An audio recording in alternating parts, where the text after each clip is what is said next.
조용한 기도 드림으로 주일 아침 예배 하나님 앞에 드리겠습니다.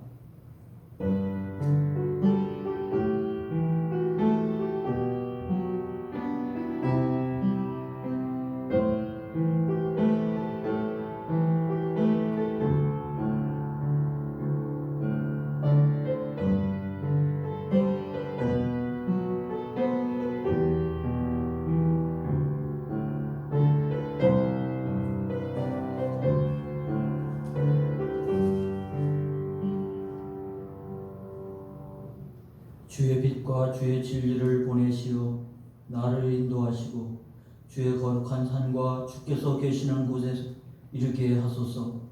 그런즉 내가 하나님의 제단 앞에 나아가 나의 큰 기쁨에 하나님께 이르리이다. 하나님이여, 나의 하나님이여, 내가 수금으로 주를 찬양하리이다. 내 영혼아, 내가 어찌하여 낙심하며 어찌하여 내 속에서 불안해하는가. 너는 하나님께 소망을 두라. 그가 나타나 도우심으로 말미암아 내 하나님을 여전히 찬송하리로다. 아멘. 찬양과 영광을 하나님께 올려드립니다. 이 아침 예배의 자리에 있게 주님 선히 인도해 주시니 감사하며 하나님을 예배하며 주 앞에 나아갈 수 있기를 원합니다. 사랑하는 자들 어느 곳에 있든지 하나님 앞에 예배할 때 거룩한 주의 임재가 있게 하시고 하나님의 거룩한 은혜가 임하도록 역사해 주옵소서. 이 시간도 은혜 가운데 붙잡아 주시기를 소망하며 예수님의 이름으로 기원하옵나이다. 아멘. 다 일어나셔서 경배 찬송 10장 같이 부르십니다.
자리에 앉겠습니다. 기도드립니다. 사랑과 은혜가 풍성하신 하나님, 오늘도 주의 은혜 가운데 우리가 주일을 맞이하며 예배의 자리에 나와 하나님 앞에 영광 돌리고자 합니다.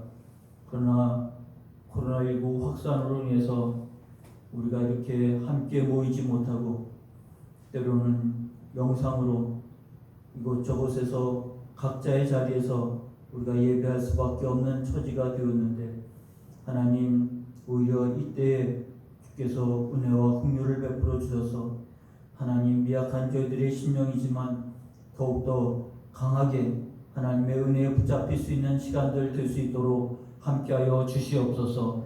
성령의 기름 부심이 저희들이 있는 곳곳마다 함께하시고 역사하시고 사모하는 심령들마다 하나님의 더 큰 은혜로 채워주셔서 아버지 하나님, 우리가 더욱더 사모하며 갈망하며 주 앞에 나아감으로 인하여 하나님, 다윗이 깨달았던 것처럼 야곱이 경험했던 것처럼 이곳에 하나님이 계시고 이곳에서 하나님 말씀하심을 듣고 깨닫는 저희들 될 수 있도록 이끌어 주시옵소서. 어려운 때에 주님 저희가 전합니다. 우리의 신앙뿐만 아니라 우리의 모든 삶도 어려움과 불편함과 또 우리의 기업과 우리의 산업도 하나님 어려운 지경에 처해 있습니다만 하나님 이때를 잘 이겨 나아가는 자 되어야 할 것이고 우리 하나님의 은혜 가운데 생존하는 자요 그리고 하나님의 살아 역사하심을 드러내고 증거하는 자로 주 앞에 설 수 있도록 함께해 주옵소서. 속히 이 때가 지나가게 하시고 온전한 예배를 주 앞에 드릴 수 있도록 지켜 주옵소서. 하나님의 뜻이 이 땅에 이루어질 수 있기를 원하며 이것을 계기로 하나님 우리의 경건함이 다시 되살아나게 하시고 하나님을 더 온전히 바라보며 나아가는 기회가 될 수 있게 하여 주옵소서. 그런 와중에도 하나님께서 사랑하는 성도의 가정과 기업을 지켜주시고 하나님의 은혜 가운데 설 수 있게 하시며 은혜를 체험하는 자리요 하나님의 도우심과 하나님의 풍성케 하심을 경험하는 자리가 되도록 역사하여 주옵소서. 이 시간도 하나님 말씀에 귀를 기울입니다. 성령의 기름 부심이 있는 곳곳마다 함께하게 하여 주옵소서. 예수님의 이름으로 기도하옵나이다. 아멘.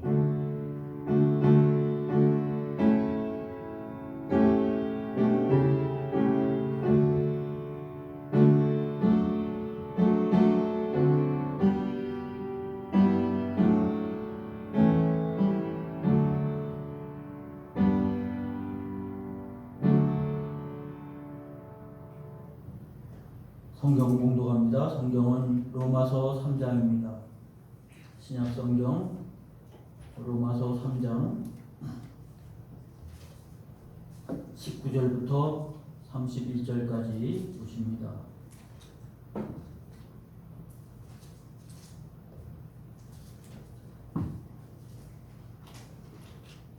우리가 알거니와 무릇 율법이 말하는 바는 율법 아래에 있는 자들에게 말하는 것이니 이는 모든 입을 막고 온 세상으로 하나님의 심판 아래에 있게 하려 함이라. 그러므로 율법의 행위로 그의 앞에 의롭다 하심을 얻을 육체가 없나니 율법으로는 죄를 깨달음이니라. 이제는 율법 외에 하나님의 한 의가 나타났으니 율법과 선지자들에게 증거를 받은 것이라. 곧 예수 그리스도를 믿음으로 말미암아 모든 믿는 자에게 미치는 하나님의 의인이 차별이 없느니라. 모든 사람이 죄를 범하였음에 하나님의 영광에 이르지 못하더니 그리스도 예수 안에 있는 성령으로 말미암아 하나님의 은혜로 값없이 의롭다 하심을 얻은 자 되었느니라. 이 예수를 하나님이 그의 피로써 믿음으로 말미암는 화목제물로 세우셨으니 이는 하나님께서 길이 참으시는 중에 전에 지은 죄를 간구하심으로 자기의 의로우심을 나타내려 하심이니 곧 이때에 자기의 의로우심을 나타내사 자기도 의로우시며 또한 예수 믿는 자를 의롭다 하려 하심이라. 그런즉 자랑할 때가 어디냐 있을 수 없느니라. 무슨 법으로냐 행위로냐 아니라 오직 믿음의 법으로니라. 그러므로 사람이 의롭다 하심을 얻는 것은 율법의 행위에 있지 않고 믿음으로 되는 줄을 우리가 인정하노라. 하나님은 다만 유대인의 하나님이시냐 또한 이방인의 하나님은 아니시냐. 진실로 이방인의 하나님도 되시느니라. 할례자도 믿음으로 말미암아 또한 무할례자도 믿음으로 말미암아 의롭다 하실 하나님은 한 분이시니라. 그런즉 우리가 믿음으로 말미암아 율법을 파기하느냐 그럴 수 없느니라. 도리어 율법을 굳게 세우느니라. 아멘. 코로나19로 어려운 시대를 우리가 보내고 있습니다. 우리의 신앙생활도 정상적이지 못한 이와 같은 방법으로 신앙생활을 유지할 수밖에 없는데 오히려 이와 같은 때에 하나님 위로가 날마다 새롭게 임하게 될 줄로 믿습니다.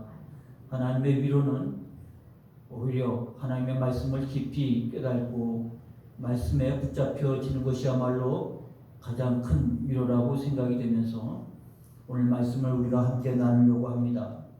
그래서 오늘 말씀을 통해서 진리를 알고 주 안에서 위로를 얻는 귀하고 복된 시간 되시기를 바랍니다. 우리가 많이 부르는 찬송, 우리뿐만 아니라 세상에 믿지 않는 사람들도 잘 아는 찬송이 있다고 하면 그것은 바로 Amazing Grace, 바로 찬송가 305장에 있는 나 같은 죄인 살리신 바로 그 찬양이라고 할 수 있겠습니다.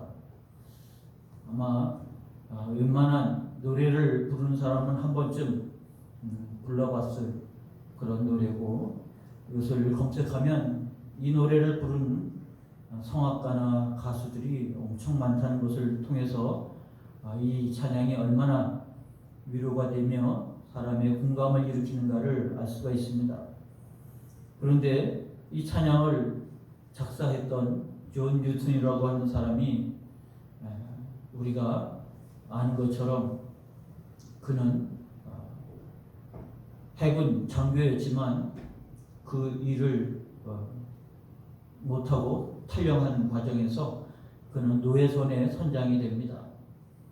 아프리카에서 노예들을 붙들어다가 천지와 같은 새로운 지역에 가서 노예를 되파는 일을 했거든요. 그 과정에서 얼마나 인권주의과 폭력이 난무했는지 스스로 자기는 인간 말종이라, 나 같은 자는 벌을 받아 마땅하다고 스스로 생각할 만큼 그는 죄를 인정한 사람입니다. 그런데 그에게 복음이 다가왔고 나 같은 죄인도 살리신 하나님의 은혜가 놀랍다고 하는 간증이 그의 심령 속에서 쏟아져 나올 수밖에 없었던, 바로 그것이 많은 사람들의 공감을 불러일으킨 말씀이라고 보여집니다. 우리나라 초창기 역사에 유명한 부흥사였던 김익두 목사라는 분이 계십니다. 이분도 어릴 때부터 천재 소리를 들었던 사람인데 일이 잘 안 되니까 나중에는 술 먹고 방탕한 자가 되어가지고 그 장이 설 때마다, 예전에는 장이 그래도 크게 쓰잖아요. 장이 설 때마다 장날에서 술 먹고 아주 난장판을 벌이는 사람으로 유명했던 사람입니다. 도저히 법도 해결이 안 되고 호소도 해결이 안 되고 그랬던 자가 선교사를 만나서 복음을 듣게 됐는데 그가 회심을 해서 유명한 초창기 부흥감사요 목사가 됐습니다. 이분들이 복음을 접하는 계기는 본인 스스로 죄인이라, 나 같은 자는 그야말로 인간 말종이고 나 같은 자는 죄인이라고 하는 말에 그들은 서슴없이 시인을 했던 사람입니다. 그런데 이와 같은 자들이 복음을 접하고 나서 나 같은 죄인 살리신 은혜가 놀랍다는 것을 발견했는데, 문제는 바울이 로마에 있는 교인들에게 이 편지를 보내면서 1장, 2장, 3장에 거쳐서 나눌 때 대부분의 사람들은 자신이 죄인이라는 것을 인정하지 않는다는 데 있다고 하는 것입니다. 오히려 우리가 볼 때는 저놈하고 손가락질을 했던 자들인데 스스로도 나 같은 자는 구원을 받을 수 없다고 스스로 인정한 자였는데, 같은 자들이 복음을 접하고 회심을 하는 놀라운 역사가 일어났다고 하는 사실은 복음이라고 하는 것이 어떻게 증거되어진가를 우리로 알게 합니다. 근데 많은 사람들이 자신이 죄인이라는 것을 인정하지 않는 데 있다는 것이죠. 그래서 바울은 이 로마서를 보내면서 1장, 2장, 3장 이 앞에까지 한 일이 뭐냐면 그들이 어떤 죄인인가를 깨닫게 한 것이었습니다. 1장에는 주로 로마인들이 이야기가 나옵니다. 로마 사람들은 당대 세계를 지배한 민족이었고 그들은 정치적으로 권세를 가진 자였습니다.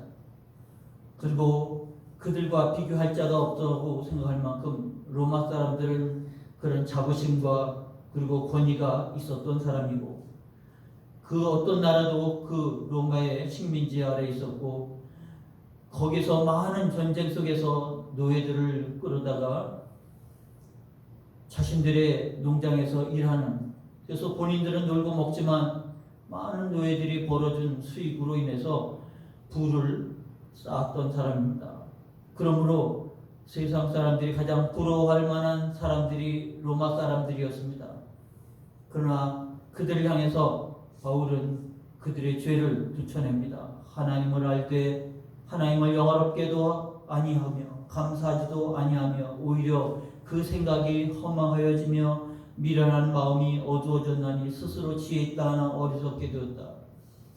세상 사람들은 부러워할 로마인이었지만 그러나 하나님의 종 바울에 의해서 그들이 죄인이라는 사실을 인정하지도 않고 깨닫지도 못하는 그들에게 너희는 스스로 지혜 있다고 하지만 어리석은 자라. 그래서 하나님은 그들을 향해서 진노하시되 내버려 두었는데 그들 스스로 타락하고 스스로 무너져 버리게 된 것이죠. 로마 사람들의 타락한 삶은 스스로 로마라고 한 나라를 무너뜨릴 만큼, 약화시킬 만큼, 무력하게 할 만큼 그들의 타락은 그 나라 자체의 근간을 흔들어 버렸고 하나님은 바로 그 죄를 스스로 내버려 두심으로 말미암아 심판하셨다. 하나님의 진노가 나타났다고 분명하게 밝히고 있습니다. 2장에서는 유대인입니다. 유대인들은 스스로 우리는 로마 사람과 같지 않고 이방인과 같지 않고 우리는 경건하고 율법을 가지고 할례를 가진 자라고 스스로 신앙적으로 자부심을 갖고 살아가는 자들입니다. 그런데 바울은 그런 유대인을 향해서 뭐라고 말합니까? 23절에 그렇게 말합니다. 율법을 자랑하는 내가 율법을 범함으로 하나님을 욕되게 하느냐? 하나님의 이름이 너희 때문에 이방인 중에서 모독을 받는도다. 유대인들의 우리는 죄가 없다고 생각하는 그들을 향해서 너희 죄로 너희가 자랑하는 율법으로 말미암아 율법이 너희 죄를 드러내고 있다고, 율법이 너희 죄를 정죄하고 있다고 분명히 밝히고 있습니다. 너희이기 때문에 하나님의 이름이 이방인 중에서 모독을 받는도다. 유대인들의 죄를 지적하고 있습니다. 3장에 넘어와서 우리 여러분과 저 포함한 모두 그러면 어떠하냐? 우리는 나으냐?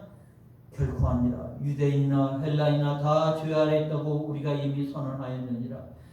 우리가 이 본문 읽은 19절 이전에 있었던 일은 바로 이 세 구절로 정리할 수 있습니다. 로마인 당대에 가장 우월하다고 하는 그들, 그러나 그들의 죄와 허물은 하나님께서 진노하셨고, 유대인 그들의 신앙도 하나님께서 너희로 말미암아 하나님이 이방인 가운데 모독을 받는도다. 그들의 죄는 이미 주어졌고 그 죄로 인해서 그들은 뿔뿔이 흩어진 디아스포라가 되지 않았습니까? 그 같은 상황에 있음에도 불구하고 스스로 우월하다고 생각하는 그들에게 네가 우월하다고 생각하는 율법이 너를 정죄하고 있다고 분명히 밝히고 있습니다. 3장에 넘어와서 우리는 나으냐? 우리가 누구를 정죄하겠습니까? 우리가 누구를 심판하겠습니까? 다 죄 아래에 있는 것이죠. 기록된 바 의인은 없나니 하나도 없으며 깨닫는 자도 없고 하나님을 찾는 자도 없고 다 치우쳐 함께 무익하게 되고 선을 행하는 자는 없나니 하나도 없도다.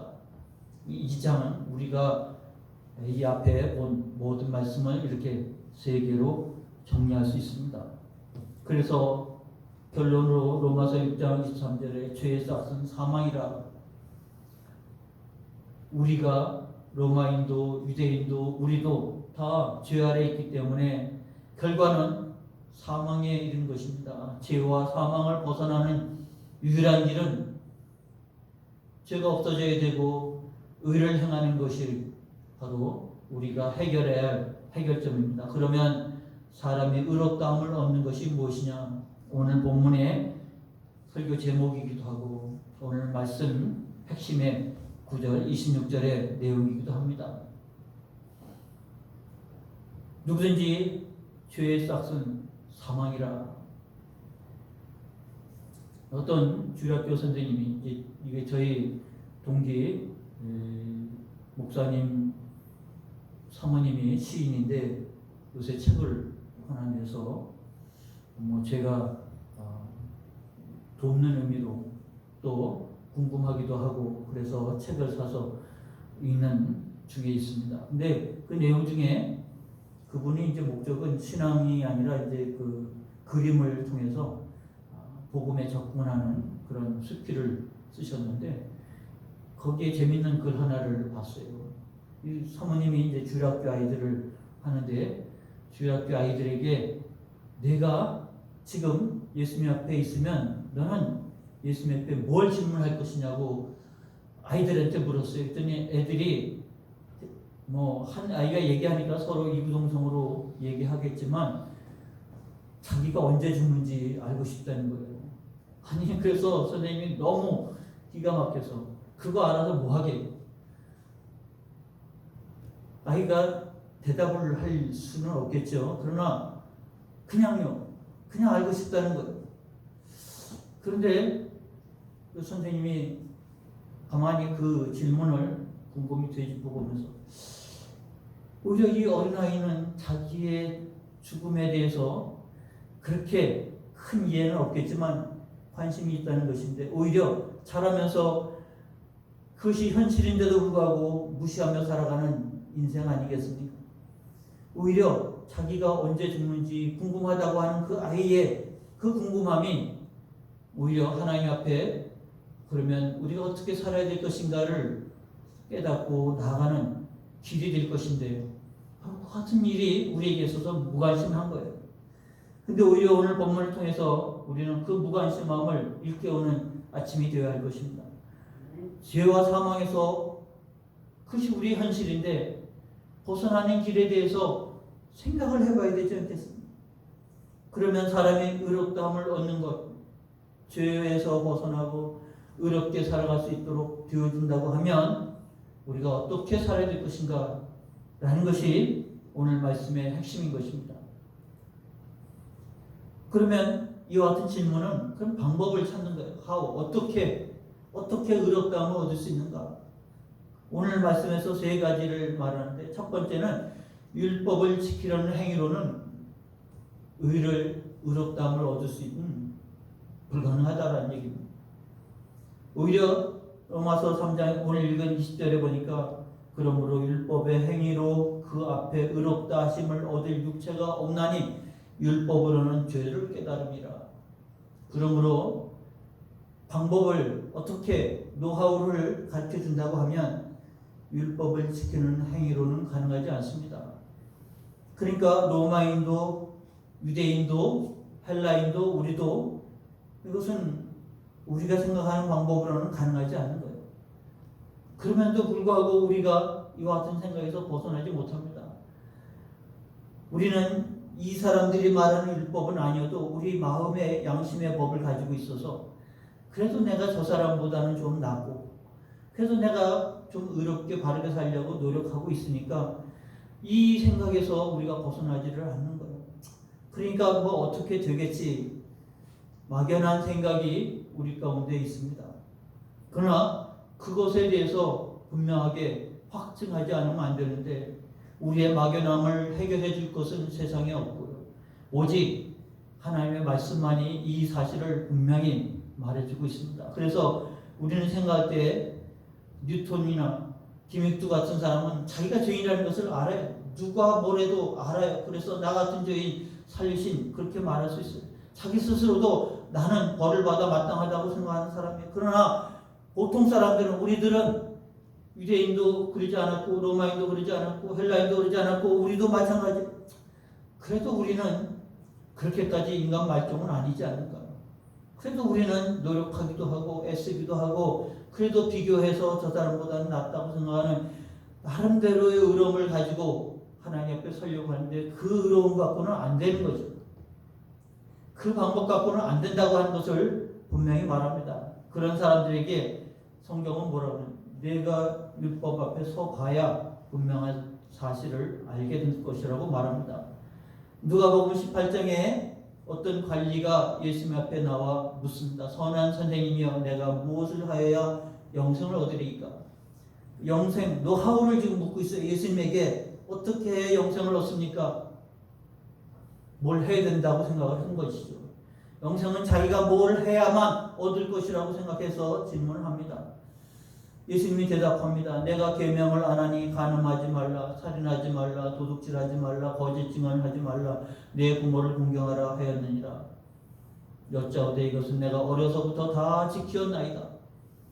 하나님에 대한 계명과 이웃에 대한 계명이 있는데 하나님에 대한 계명은 지금 언급하지 않았고 이웃에 대한 계명에 대해서 간음하지 말라, 산음하지 말라, 살인하지 말라, 도둑질하지 말라, 거짓 증언하지 말라, 내 부모를 공경하라 하였으니 내가 어려서부터 이것은 다 지켰습니다. 스스로 자기가 그렇게 말하는 거예요. 예수께서 이 말을 들으시고 이르시되 내게 아직도 한 가지 부족한 것이 있으니, 자기는 율법을 다 지켰다고 생각했는데 율법에 뭐라고 말하냐? 내게 있는 것을 다 팔아 가난한 자들에게 나눠주라. 그리하면 하늘에서 내 보화가 있으리라. 그리고 와서 나를 따르라 하시니 그 사람이 큰 부자이므로 이 말씀을 듣고 심히 근심하더라. 그 얘기는 그 율법대로 살았단 말입니까? 못 살았단 말입니까? 자기는 어려서부터 율법을 다 지켰다고 생각하는데 그 얘기를 듣던 예수님께서 아직도 한 가지 부족한 것이 있으니 내게 있는 것을 다 팔아 가난한 자들에게 나눠주라. 내 이웃을 내 몸처럼 섬기라고 했지만 그는 그렇게 하지 않았거든요. 그가 생각하는 방법으로는 안 된다는 것이죠. 어떻게 하여야 영생을 얻겠습니까? 하고 물었으니까 어떻게 하라고 가르쳐줬는데 그러면 율법을 지켜라. 다 지켰습니다. 아니, 한 가지 부족한 게 있어.